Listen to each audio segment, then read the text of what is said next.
team walks in and it's all, you know, and I was surprised that I even got to be in the evaluation. What got my attention was the techniques of the therapists and how they were all a team. They all traveled together, and when one would sit down and would get stuck, the one behind her would say, well, try this, and they'd go, okay, and they'd never take her eyes off of her. And at the end of their little thing, they'd go, okay, I'm almost done, and as soon as they'd roll away, the next one would come in. When each therapist went around and said, Melinda, remember me, I'm so-and-so, I'm the such-and-such therapist. And remember the test I did with her? Well, this is how I scored her. Do you agree?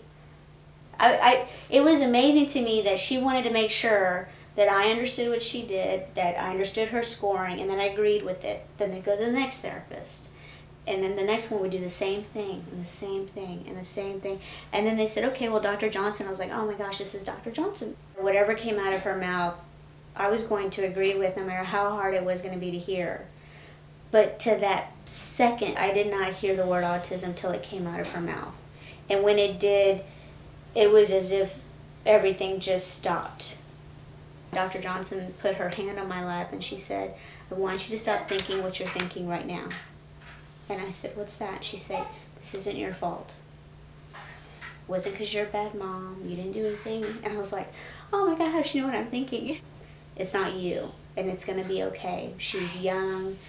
This is when we'd love to get them all. It was almost like someone just changed who this little person was.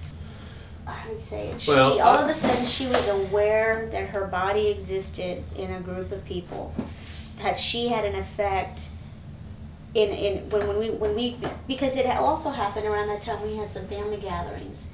And she would look at each individual family person for the first time and make eye contact, and we were just. And we had a gathering over here, and she actually did that. As people came through the door, she actually looked at each one.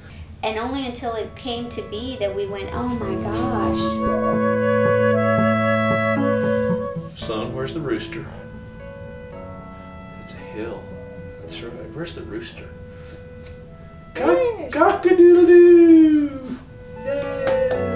I'm so happy that someone out there cares about this and has done all the work and cares about the situation that Sloan is in and is willing to give us the information. It was the clouds parted right away. Well, and what's fascinating to me is we've been actively engaged in the process of therapy with Sloan for 10 weeks, and she's a different little girl. And we've gone from worry and concern to what seemed like a manageable situation and a bright future.